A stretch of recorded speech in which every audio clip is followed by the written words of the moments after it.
Every time you apologize for things that aren't your fault. Every time you say yes when you mean no. Every time you shrink yourself to make others comfortable. Every time you blame yourself for not being enough. You think it's because you're weak. You think there's something fundamentally wrong with you. You think you just need to be stronger, better, more resilient. But what if I told you that you're not weak at all?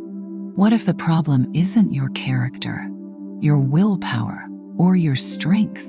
What if everything you've been blaming yourself for is actually the result of years of conditioning, systematic training that taught you to be exactly the way you are?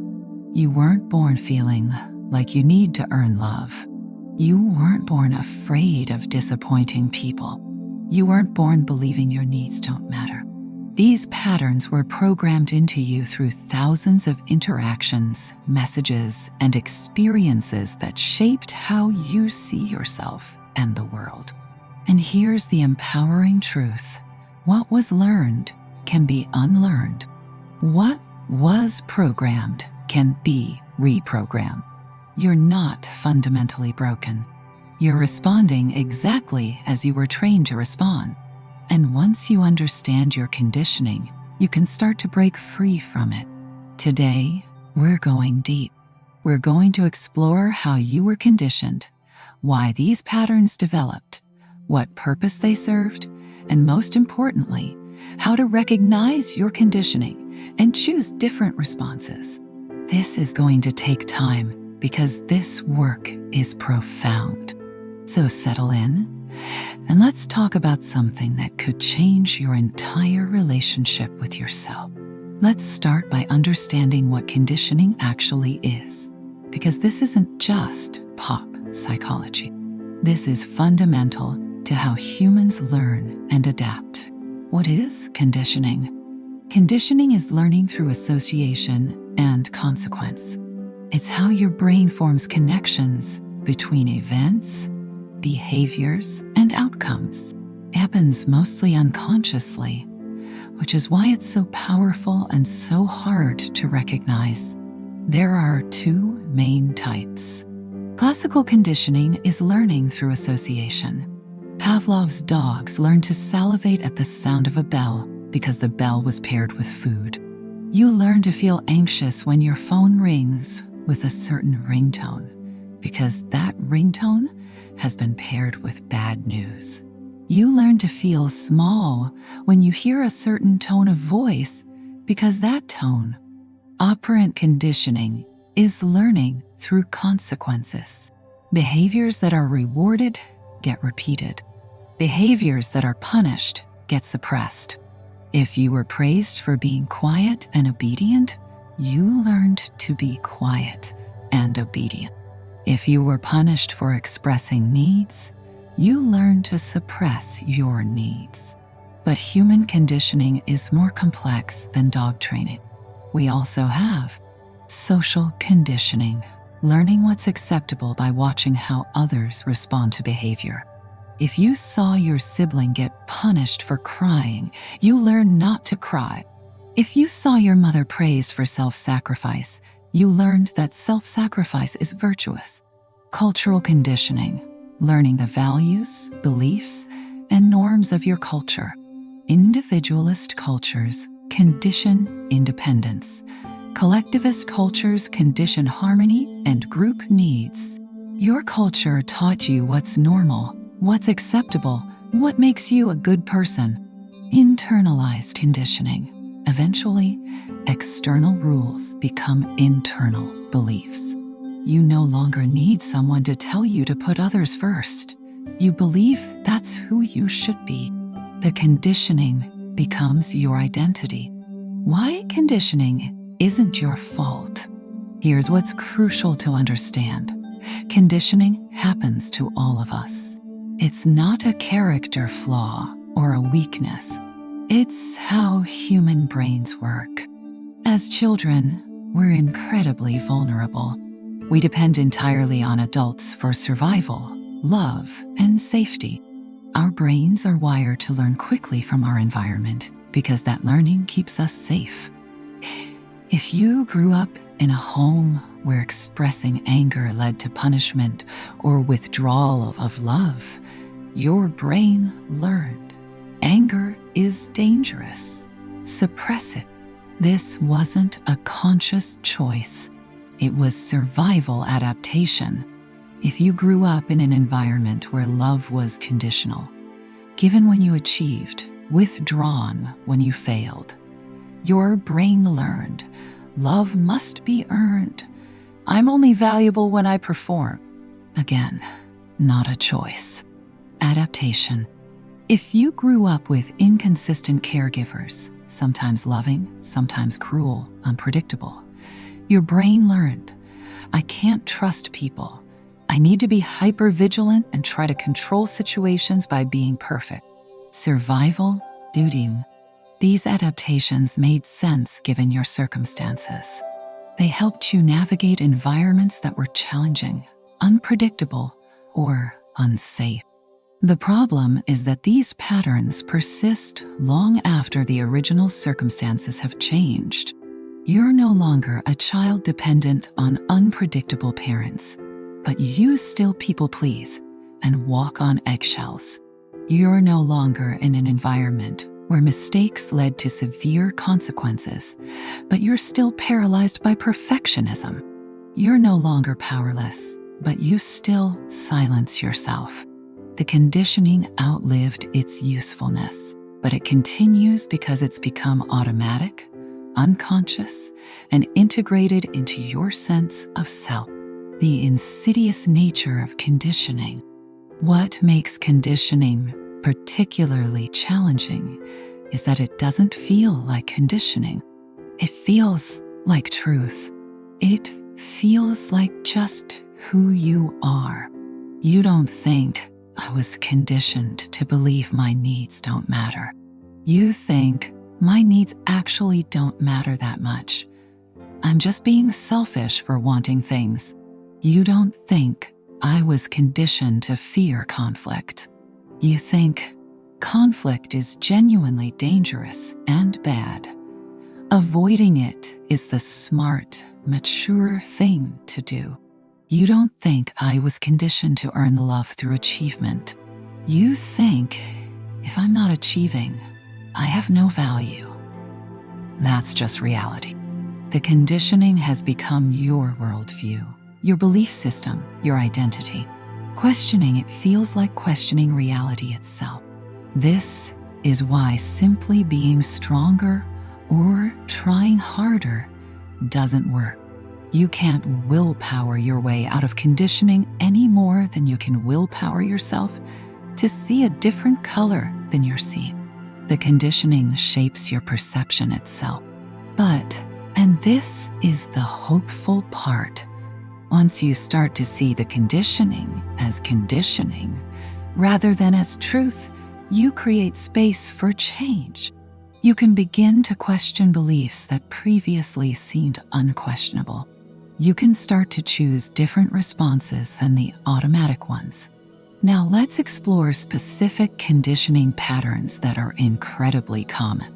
As we go through these, you'll probably recognize yourself. That recognition is the first step toward change. People-pleasing conditioning. If you constantly prioritize others' needs over your own, if you struggle to say no, if you feel responsible for others' emotions, if you're terrified of disappointing people, you were likely conditioned into people-pleasing. This conditioning usually develops when love and approval were conditional on you being good, which meant compliant and easy. Your caregivers were emotionally needy, and you became responsible for managing their feelings. Conflict in your home was scary, and you learned that keeping everyone happy kept you safe. Your own needs were dismissed or punished as selfish, while caretaking was praised. You had to earn your place in the family through usefulness. The conditioning taught you other people's needs and feelings are more important than yours. Your worth comes from what you do for others. Saying no is cruel and selfish. You're responsible for everyone's happiness. As an adult, this shows up as saying yes when you mean no, over-explaining and justifying your decisions, feeling guilty when you prioritize yourself, tolerating mistreatment because you don't want to upset people, deriving your sense of worth from being needed, feeling anxious when you can't fix someone's problem, apologizing excessively, even for things that aren't your fault. You're not weak. You were trained to put yourself last. Perfectionism, conditioning. If you're paralyzed by fear of making mistakes, if you procrastinate on important things because you're terrified they won't be good enough, if you're your own harshest critic, if you can't enjoy accomplishments because you're already focused on what's next, you were conditioned into This conditioning usually develops when love, approval, or safety were tied to performance and achievement. Mistakes were met with harsh criticism, shame, or punishment. You were compared to others and found wanting. Your caregivers had impossibly high standards or lived vicariously through your achievements. Failure was treated as catastrophic rather than as normal learning. Praise was rare and conditional, while criticism was frequent. The conditioning taught you you're only valuable when you're perfect. Mistakes are shameful. Your worth is measured by achievement. Being average or ordinary is unacceptable. As an adult, this shows up as procrastination, because starting means risking imperfection. All or nothing thinking, either perfect or worthless. Inability to delegate because others won't do it right. Harsh self-criticism when you make normal mistakes. Difficulty accepting compliments. You focus on what wasn't perfect. Burnout from constantly striving and never feeling good enough. Comparing yourself to others and always coming up short. You're not weak. You were trained that your value depends on performance. Emotional suppression, conditioning.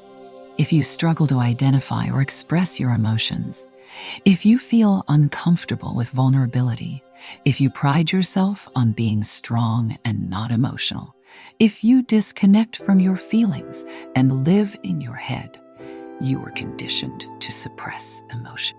This conditioning usually develops when emotional expression was met with dismissal, mockery, or punishment. You had to be the strong one who didn't add to family problems. Vulnerability was exploited or used against you. Your caregivers couldn't handle emotions and needed you to be stable. Certain emotions, anger for girls, sadness for boys, were deemed unacceptable. You learned that showing emotion meant being weak or out of control. The conditioning taught you emotions are dangerous, weak, or burdensome. Strong people control their feelings. Vulnerability will be punished or exploited. It's safer to shut down. As an adult, this shows up as difficulty identifying what you're feeling beyond fine or stressed. Intellectualizing emotions rather than feeling them. Feeling uncomfortable when others are emotional. Using humor or sarcasm to deflect from genuine feeling. Physical symptoms, headaches, stomach issues, because emotions are somatized. Difficulty connecting deeply in relationships. Sudden emotional explosions when suppression fails. You're not weak. You were trained that feelings aren't safe. Hyper-independence conditioning. If you refuse help even when you need it, if asking for support feels impossible, if you believe you have to handle everything alone, if depending on others feels dangerous, you were conditioned into hyper-independence. This conditioning usually develops when the adults in your life were unreliable or unavailable. Asking for help was met with rejection, resentment, or conditions.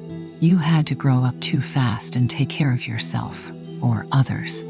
Vulnerability was punished or exploited. You learned that people leave, so you can't depend on them. Independence was praised, while neediness was shamed. The conditioning taught you people will let you down. Needing others makes you weak and vulnerable. You have to do everything yourself. Asking for help is burden and weakness.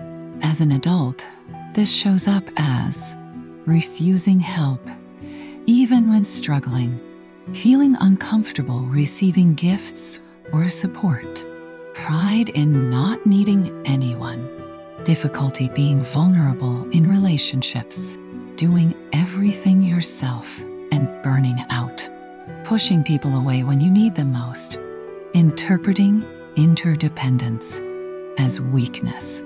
You're not weak. You were trained that you can't trust others to be there for you. Learned helplessness conditioning.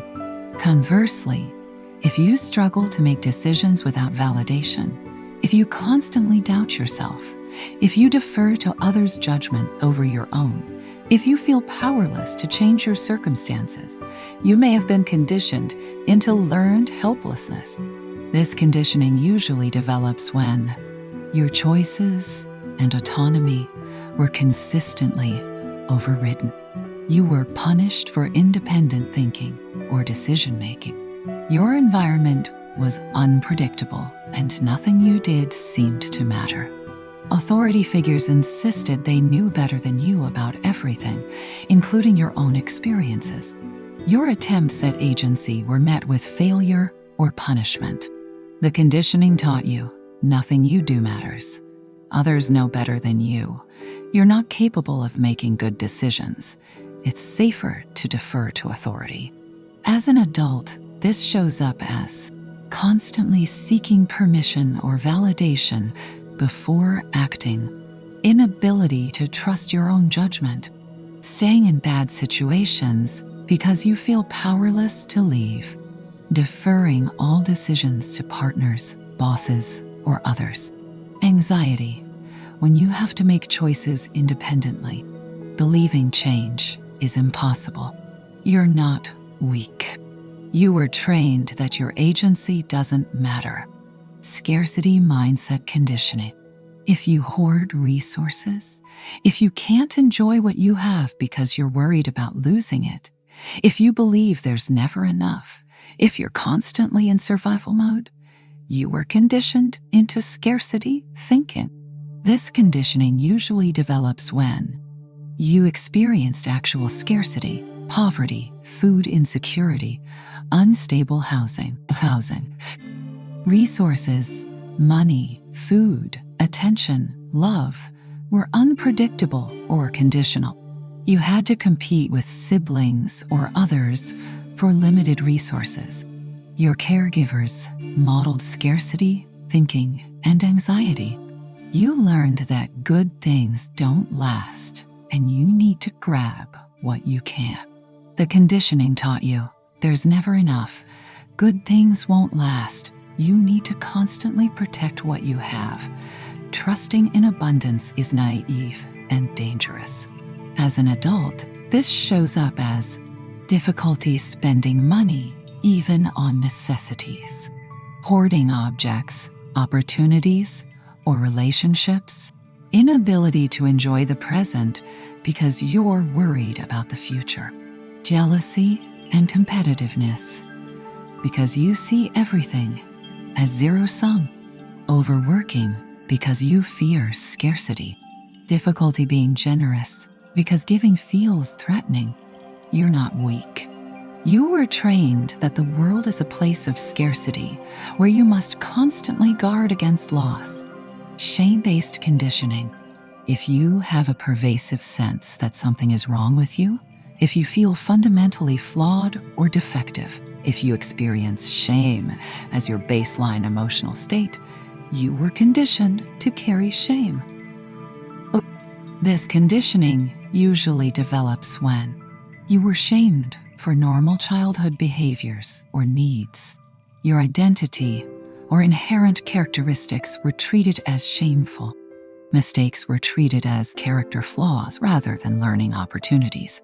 You were blamed for things beyond your control. Your caregivers projected their own shame onto you. The conditioning taught you are fundamentally bad, wrong, or defective.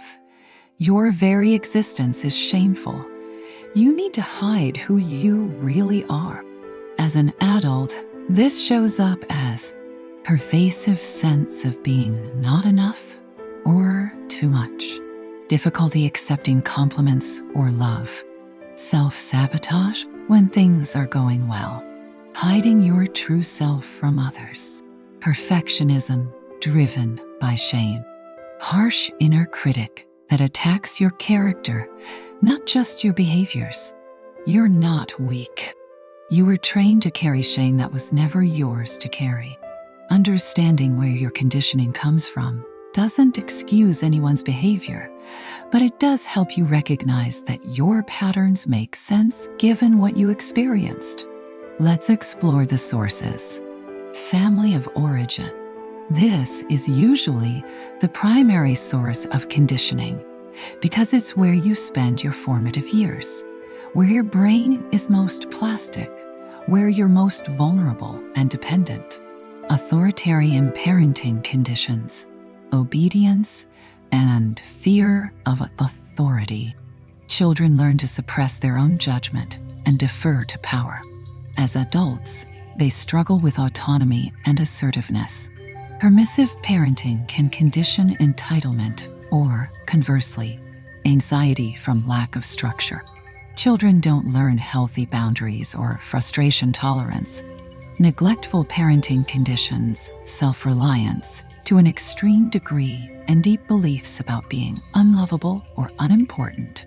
Inconsistent parenting conditions, hypervigilance, and people-pleasing. Children never know what will elicit love versus rejection, so they become anxious and constantly try to read and manage others' moods. Enmeshed families condition poor boundaries and difficulty with individuation.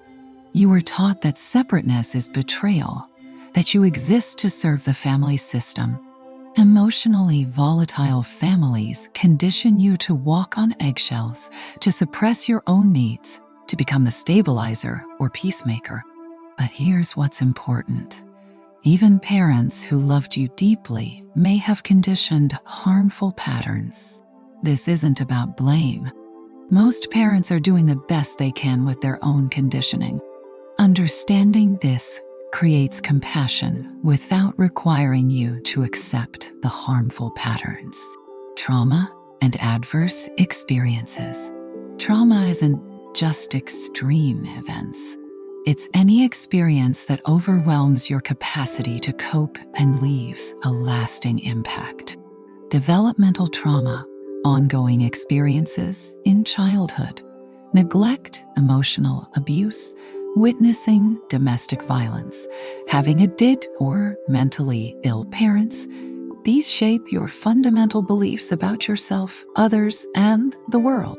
Acute trauma, single incidents, accidents, assaults, natural disasters can condition fear responses, hypervigilance, and beliefs about safety.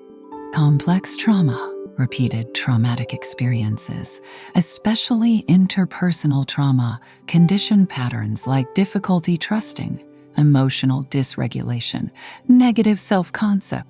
Trauma conditioning isn't weakness. It's your nervous system doing exactly what it's designed to do.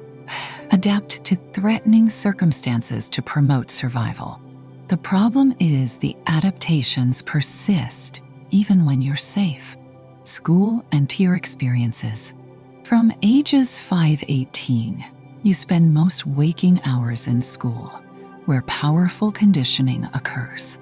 Academic conditioning, grades, rankings, standardized tests condition you to measure worth through performance and comparison.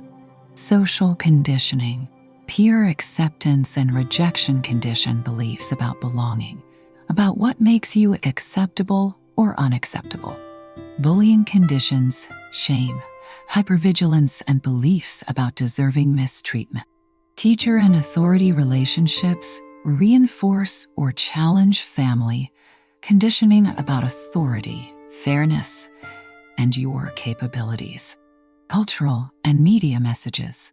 You're swimming in cultural messages from birth, and they condition beliefs about gender, what it means to be a man or woman, what emotions are acceptable, what roles you should fill. Women often conditioned to be accommodating and emotional. Men are conditioned to be stoic and dominant. Race and ethnicity. Messages about your group's value, capabilities, and place in society. Minorities face conditioning toward internalized oppression or hyperachievement to prove worth. Body and appearance. Constant messages about what bodies are acceptable condition shame, disordered eating, and self-objectification. Success and worth. Capitalism conditions you to tie worth to productivity and consumption. You're conditioned to always want more, achieve more, buy more. Social media has intensified this, conditioning constant comparison, performance of life, and need for external validation through likes and follows. Religious and spiritual conditioning. Religious upbringing can be deeply positive, but it can also condition guilt and shame around normal human experiences, sexuality, anger, doubt. Fear-based compliance through concepts of hell or divine punishment. Suppression of critical thinking in favor of dogma. Conditional worth based on adherence to rules. Difficulties leaving or questioning, even when the religion is harmful.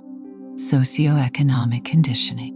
Your economic class conditions beliefs about what you deserve, how hard you should have to work, what resources are accessible to you, your relationship with money and security. Poverty conditions scarcity thinking, shame, and hypervigilance about resources. Wealth can condition entitlement or, conversely, guilt and fear of loss. Class mobility brings its own conditioning conflicts. You don't fully belong in either your origin class or your current one. Historical and generational conditioning. Trauma and conditioning pass through generations. This is epigenetics. Your grandparents' experiences can literally affect your gene expression. Holocaust survivors' descendants show elevated stress responses. Descendants of enslaved people carry intergenerational trauma. Children of immigrants carry their parents' fears and survival strategies. You might be carrying conditioning that predates your birth, patterns handed down through family lines as adaptation strategies. Now let's look at how childhood conditioning manifests in specific areas of adult life. Recognition is powerful because once you see it, you can't unsee it. In relationships, your attachment style, anxious, avoidant, disorganized, or secure, is entirely conditioned by early caregiver relationships. Anxious attachment develops when caregivers were inconsistent. You were conditioned to seek constant reassurance, fear abandonment, accommodate, and people please, sacrifice yourself to maintain connection. As an adult, you're anxious in relationships. You tolerate poor treatment to avoid abandonment. You require constant validation. You struggle with trust. Avoidant attachment develops when caregivers were dismissive or rejecting of emotional needs. You were conditioned to be hyper-independent, suppress feelings, view vulnerability as weakness, distance when things get close. As an adult, you struggle with intimacy, you pull away when partners get close, you pride yourself on not needing anyone, you have walls up. Disorganized attachment develops when caregivers were frightening or chaotic. You were conditioned to Want closeness but fear it, approach and withdraw simultaneously, have no coherent strategy for getting needs met. As an adult, your relationships are turbulent. You push people away, then desperately pull them back. You have intense fear of abandonment and fear of engulfment. You're not weak. Your relationship patterns are exactly what you were trained to do in work and career. Childhood conditioning powerfully shapes your professional life. Perfectionism leads to procrastination, burnout, and inability to delegate. You were conditioned that mistakes are catastrophic. People-pleasing leads to taking on everyone's work, inability to negotiate, being undervalued. You were conditioned that your worth comes from being useful. Imposter syndrome makes you feel like a fraud despite evidence of competence. You were conditioned that you're not good enough. Difficulty with authority, either as excessive deference or rebellious defiance, reflects your conditioning around power and autonomy. Workaholism isn't about loving work. It's conditioned belief that worth comes from productivity or its escape from uncomfortable emotions or relationships. In self-care and health, conditioning affects how you treat your body and well-being. Neglecting your needs was conditioned when your needs were dismissed or when you had to prioritize others' needs for survival. Disordered eating is often conditioned through diet culture, family messaging about bodies, using food as control when other areas felt out of control. Exercise compulsion or avoidance relates to conditioning about your body, about discipline, about worth. Difficulty resting comes from conditioning that rest is laziness, that worth comes from constant productivity. Pushing through pain or illness was conditioned when you learned that your physical needs didn't matter, or that you had to earn rest through sufficient suffering. In money and resources, your relationship with money is heavily conditioned. Scarcity thinking makes you hoard even when you have enough, unable to enjoy what you have. Overspending can be conditioned as a way to fill emotional needs, to prove worth, or to rebel against scarcity. Difficulty receiving gifts or help was conditioned through attachment to hyper-independence. Under-earning often relates to conditioning around deserving, or to being conditioned not to outshine family members. In parenting, we tend to either replicate our conditioning with our own children or swing to the opposite extreme, both of which are unconscious reactions rather than intentional choices. You might repeat the same harmful patterns you experienced, become hypervigilant about not repeating them, and create different problems. Project your unresolved conditioning onto your children. Struggle with the same triggers your parents struggled with. Breaking these patterns requires conscious awareness and often professional support. Let's talk about what happens when conditioning goes unexamined, when you continue operating on autopilot according to patterns that no longer serve you. Living someone else's life. Perhaps the highest cost is that you never discover who you actually are. You're so busy being who you were conditioned to be that you never explore who you might be if you had genuine choice. You choose careers that please parents rather than resonate with you. You pursue relationships that fit a script rather than genuine connection. You hold beliefs you never questioned, pursue goals that aren't yours, live according to values you never chose. At 40, 50, 60, you wake up and realize you don't know yourself. You've been performing a role your whole life. Chronic dissatisfaction and depression. When you're living according to conditioning rather than authentic self, there's a persistent sense that something is wrong, that something is missing. You might achieve the conditioned goals, the good job, the marriage, the house, and still feel empty. This is because conditioned goals don't actually meet your needs. They meet the needs of the people or systems that conditioned you. Depression isn't always a medical condition. Sometimes it's your psyche's way of saying, "This life doesn't fit." We're not being true to ourselves. Relationship dysfunction. Unexamined conditioning creates relationships that reenact childhood patterns rather than build healthy connection. You attract partners who trigger your wounds because that feels familiar. You sabotage healthy relationships because they feel wrong compared to what you were conditioned to expect. You stay in toxic relationships because leaving would require defying your conditioning about loyalty, sacrifice, or deserving. Your relationships become unconscious attempts to resolve childhood conditioning rather than adult partnerships between two whole people. Health consequences. Living in constant conflict between your conditioning and your authentic self creates chronic stress. This manifests as autoimmune conditions as your body attacks itself, mirroring how you attack yourself. Chronic pain and tension from constantly restraining your true self. Digestive issues from swallowing emotions. Insomnia from hypervigilance or racing thoughts.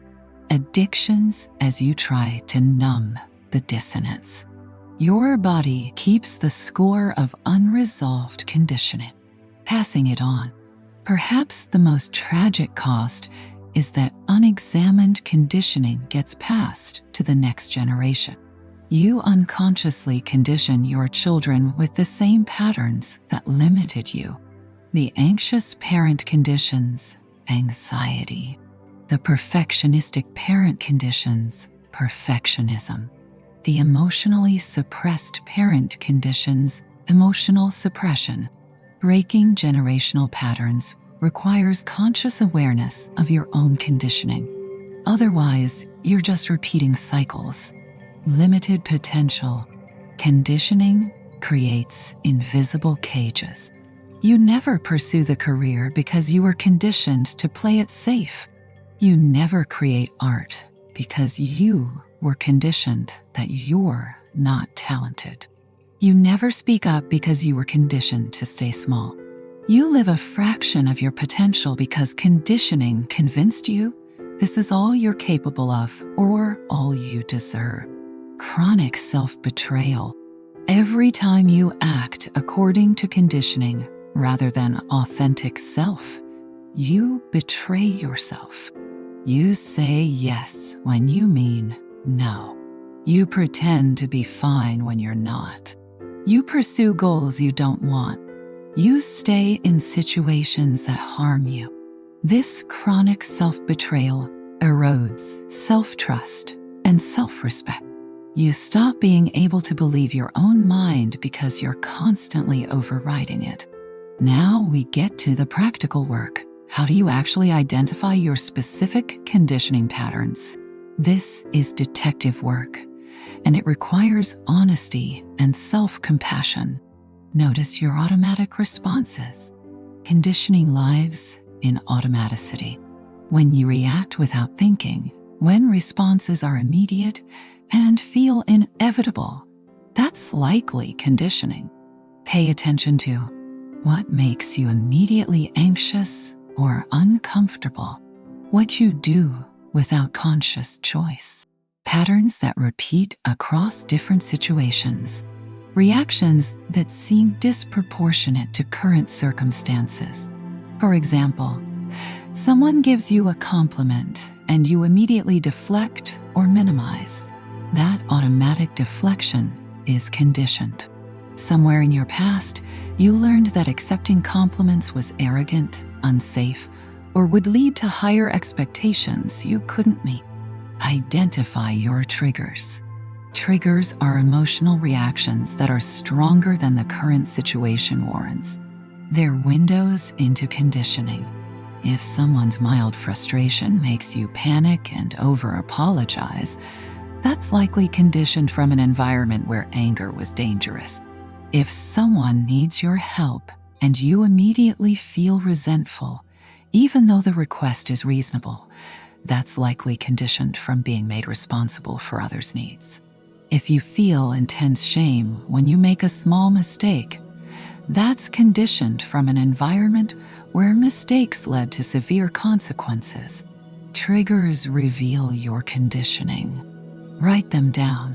What situations, tones of voice, phrases, or behaviors consistently trigger you? Examine your core beliefs. Conditioning creates beliefs that feel like absolute truth. Common conditioned core beliefs. I'm not enough. I have to be perfect to be lovable. My needs don't matter. People will leave me. I can't trust anyone. I'm too much. I don't deserve good things. It's not safe to be myself. Write down beliefs you have about yourself, others, and the world. Then ask, where did this belief come from? What evidence do I actually have for it? Is it absolutely true, or is it a story I was told? Often, these beliefs aren't based on current reality. They're fossils of childhood conditioning. Look for patterns across relationships. Do you always end up with partners who are emotionally unavailable? Do friendships repeatedly end the same way? Do you consistently have conflicts with authority figures? Patterns reveal conditioning. If the same dynamic keeps playing out, you're likely unconsciously recreating familiar patterns, drawn to what matches your conditioning even when it's harmful. Notice where you feel inauthentic. Conditioning makes you perform roles rather than be yourself. Notice when you feel like you're acting or performing, when you censor yourself heavily, when you feel exhausted after social interactions, when you can't access your genuine feelings or preferences, when you defer to what you think you should do rather than what you want. These moments of inauthenticity reveal where conditioning is overriding your true self. Explore your shoulds. Make a list of all the shoulds in your life. I should be more successful by now. I should want children. I should be able to handle this. I should put my family first. I should be over this by now. For each should, ask, according to whom? Who told me this should was true? What would I actually choose if no one had an opinion about it? Shoulds are conditioning speaking. They're internalized voices of people and systems that shaped you. Examine your guilt and shame. Guilt and shame are often conditioned responses designed to keep you in line with external expectations. What makes you feel guilty? Say no. Prioritizing yourself, taking a break, feeling angry, having needs. That guilt is likely conditioned. You were trained that these normal human behaviors are selfish, wrong, or dangerous. What makes you shame? Not being perfect? Your body? Your emotions? Your desires? Past mistakes? That shame is conditioning. You were trained that these aspects of being human are fundamentally unacceptable. Track your self-talk. Your inner critic is often internalized conditioning. Its voice is usually the voice of someone from your past, a parent, a teacher, a bully that you've adopted as your own. Write down what your inner critic says. You're so stupid. You always mess everything up. Who do you think you are? You're lazy. No one could love you. Then ask, whose voice is this really? When did I first hear these messages? Would I say these things to someone I care about? Your inner critic is rarely original. It's usually regurgitating conditioning. Notice your dreams and fantasies. What do you dream about? Not literal dreams, but daydreams, fantasies about different lives. These often reveal your authentic self, trying to emerge from beneath conditioning. If you constantly fantasize about a completely different life, that's your true self signaling what it actually wants versus what you were conditioned to pursue. Observe your body.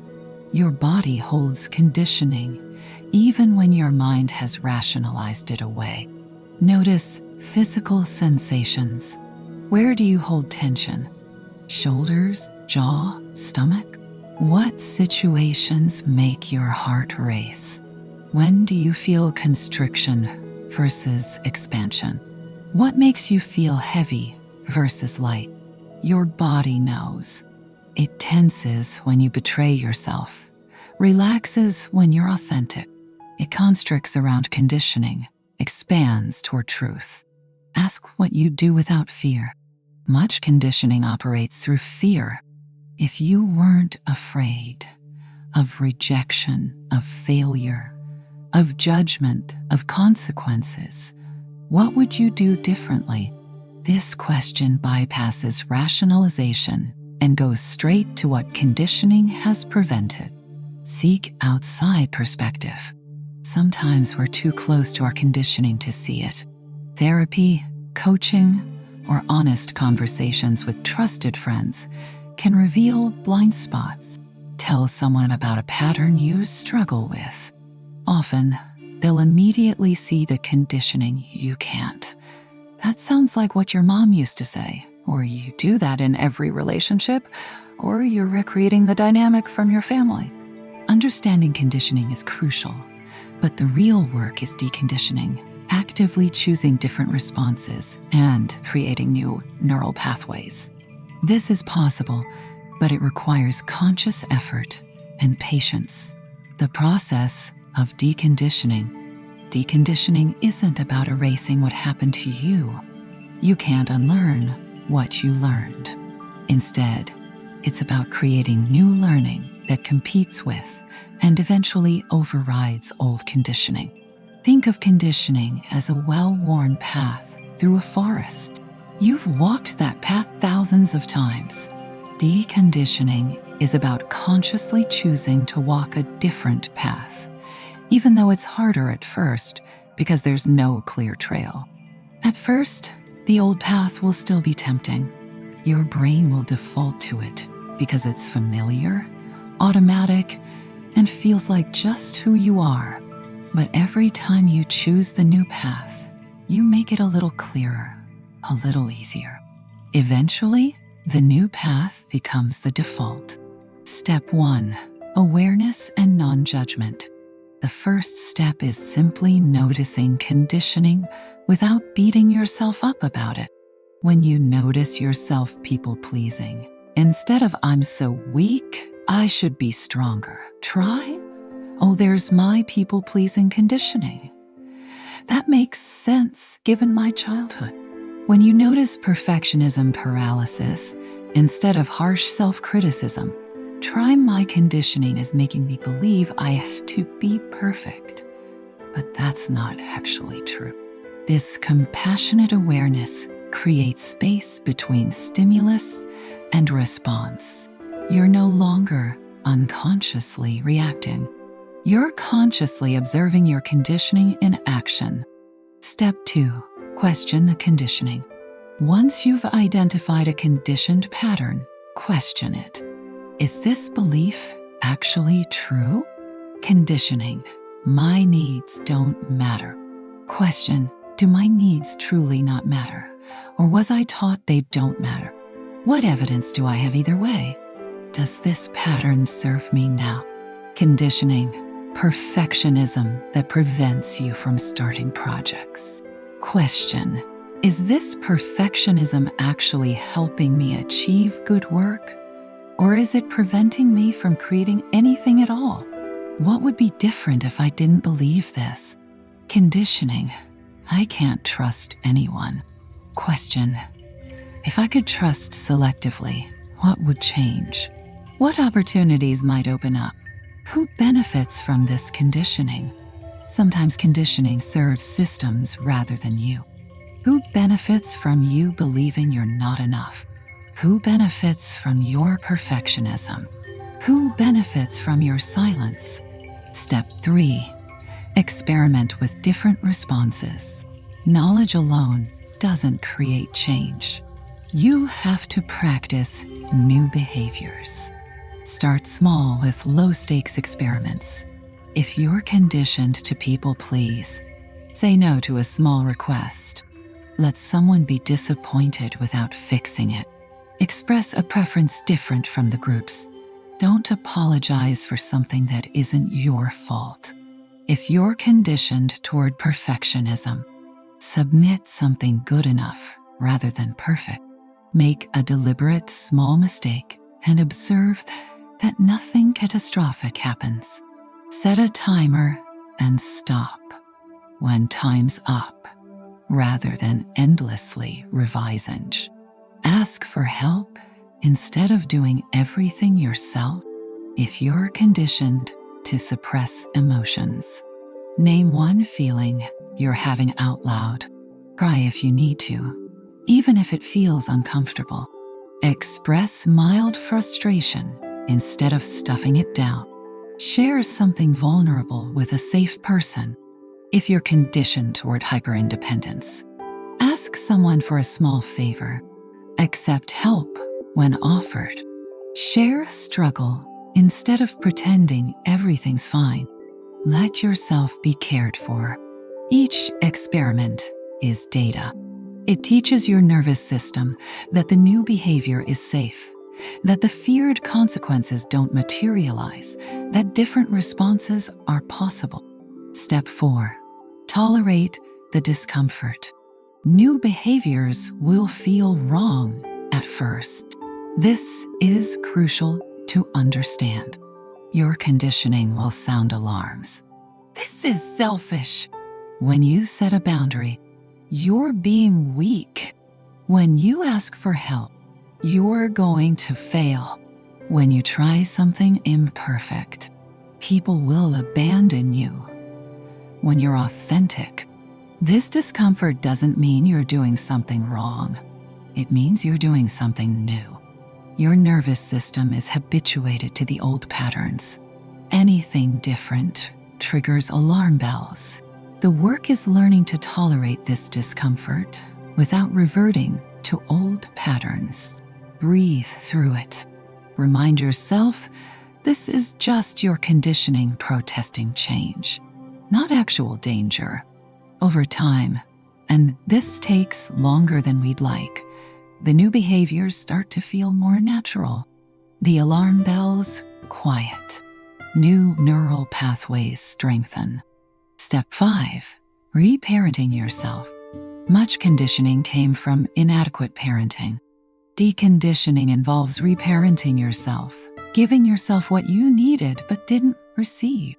This might look like speaking to yourself with kindness instead of harsh criticism, setting boundaries that protect you, validating your own emotions instead of dismissing them, meeting your own needs instead of waiting for others to, celebrating your efforts and progress, not just outcomes, offering yourself comfort when you're struggling. You're becoming the parent to yourself that you needed. Step 6. Seek support. Deconditioning is hard to do alone. Consider therapy, particularly modalities designed for this work. Internal family systems, EMDR, somatic therapy, psychodynamic therapy. A good therapist helps you identify conditioning, understand its origins, and develop new patterns. Support groups, connecting with others doing similar work, hearing others' stories of conditioning and deconditioning normalizes your experience and provides strategies. Coaching for specific pattern changes, career coaching for workplace conditioning, relationship coaching for attachment patterns. Trusted friends or mentors people further along in their deconditioning journey who can model different ways of being. Step 7. Be patient and compassionate. You didn't develop these patterns overnight. They were built over years, maybe decades. Deconditioning takes time. You will backslide. You'll have moments where old conditioning takes over completely. This is normal. It's not failure. It's part of the process. Progress isn't linear. You might make great strides, then regress during stress. That's okay. Each time you notice and recommit, you're strengthening new pathways. Celebrate small victories. Noticing your conditioning is victory. Questioning a belief is victory. Choosing one different response is victory. You're rewiring your brain. That's profound work. Step 8. Create new experiences. Sometimes deconditioning requires actively seeking experiences that contradict your conditioning. If you were conditioned that you're unlovable, deliberately build relationships with people who show you consistent care. If you were conditioned that the world is dangerous, gradually expose yourself to manageable risks that teach safety. If you were conditioned that you're incompetent, pursue challenges that let you develop mastery. New experiences create new neural pathways and evidence that contradicts old beliefs. Let's bring this full circle. You're not weak. You're not broken. You're not fundamentally flawed. You're conditioned. Every pattern you struggle with, every bad habit, every limitation you blame yourself for, these made perfect sense given what you experienced. They were adaptations, survival strategies, logical responses to your environment. The child you were did the best they could with what they had. They learned what they needed to learn to survive, to get love, to stay safe. Those patterns served you once, but you're not that child anymore. You're no longer in that environment. The strategies that once protected you may now be limiting you. The beliefs that once made sense may no longer be true. And here's the beautiful, empowering truth. You can change, not by being stronger or trying harder, but by understanding your conditioning and consciously choosing different responses. This is the work of a lifetime. You won't wake up tomorrow completely deconditioned, but you can wake up tomorrow a little more aware. You can notice one conditioned pattern. You can question one automatic belief. You can choose one different response. And then you do it again the next day and the next. Small, conscious choices repeated over time create profound change. You're learning to be the author of your own life rather than a character in someone else's story. You're learning to distinguish between your authentic self and your conditioning. You're learning that you have choice. This journey requires courage. It requires looking at painful truths about what you experienced and how it shaped you. It requires tolerating the discomfort of new behaviors. It requires patience when progress is slow. But on the other side of this work is freedom. Freedom to be yourself. Freedom to pursue what you actually want, rather than what you were conditioned to want. Freedom to build relationships based on genuine connection, rather than unconscious reenactment. Freedom to treat yourself with the kindness you deserve. You were conditioned, but you are not your conditioning. Those patterns live in you, but they aren't you. You're the awareness beneath the patterns. You're the one who can observe them, question them, and choose differently. So the next time you catch yourself thinking, I'm just weak, or this is just who I am, or I can't change, pause. Remember, you're not weak. You're conditioned, and what was conditioned can be reconditioned. Start where you are. Notice one pattern. Question one belief. Choose one different response. That's enough for today. Thank you for taking this journey with me. Thank you for being willing to look at these difficult topics. Thank you for doing the work of understanding yourself. I'd love to hear from you in the comments. What conditioning patterns do you recognize in yourself? What beliefs are you questioning? What new responses are you experimenting with? Share your journey. We learn from each other. And remember, you're not alone in this. Millions of people are doing this work. We're all unlearning together, reconditioning together, reclaiming ourselves together. You deserve to live a life that's truly yours, not one prescribed by old conditioning. You deserve to be free. Take care of yourself. You're doing better than you think. If this video resonated with you, please like and subscribe. I create content on psychology, healing, and personal growth. Resources in the description. Book recommendations on deconditioning and healing. Information on therapy modalities for pattern work. Worksheets for identifying your specific conditioning. Support communities for healing journey. You're not weak. You're conditioned, and you can change. See you in the next video.